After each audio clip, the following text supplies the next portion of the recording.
হাতে নিয়ে যাচ্ছে।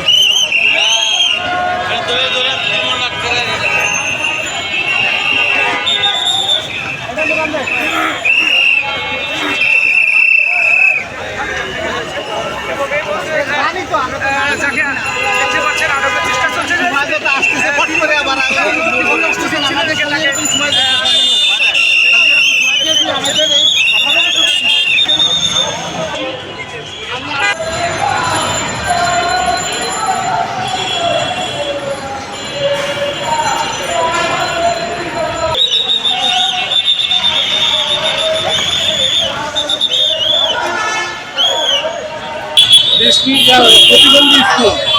প্রতিবন্ধী স্কুল ওদের মনে হয় এমপিও হয় নাই বা এরকম কিছু ওদের দাবি দেওয়া নিয়ে ওরা আছে, দাবি দেওয়া থাকতেই পারে।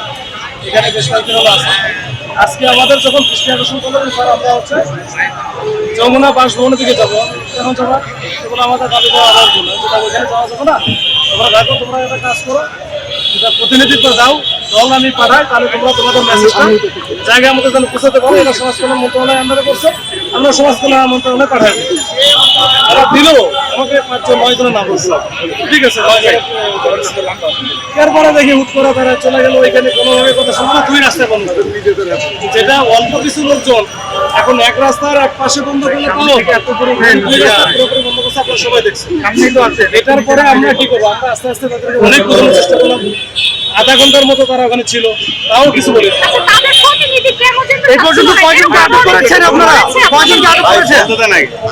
একটা পর একটা বলি, তাদেরকে যেটা আমরা বলেছিলাম যে তোমরা প্রতিনিধি হিসেবে যাও, তোমাদের কথা বলো, কিন্তু পরে এসে ওরা তো প্রতিবন্ধী যাবে না, ওরা ওখানেই বলবে। মানে এদের মাথার ভিতরে একটাই ধারণা যে রাস্তার ভিতরে দাঁড়ালেই বা রাস্তা বন্ধ করলে তাদের দাবি দেওয়া হয়, এই হচ্ছে তাদের মাথার ভিতরে সেট করা। এখান থেকে কেউ বেরোতে পারতেছে না। আমি বলছি যে এটা তোমরা কথা বলতে হবে, আলোচনা করতে হবে, জায়গা মতো তোমার মেসেজটা যাইতে হবে, কিন্তু এরা না বুঝে ওই যে রাস্তা দখল। এখান থেকে আমরা আস্তে আস্তে তাদেরকে সরাইছি। তাদের যারা নেতা ছিল, কিছু নেতা কিন্তু ভালো ছিল এবং তারা কিন্তু চাচ্ছিল চলে যেত, কিন্তু অনেকে আছে আবার কিছু আছে ইন্ধন জ্বালাচ্ছিল, উস্কানি দিচ্ছিল। এটা করার কারণে আমরা যারা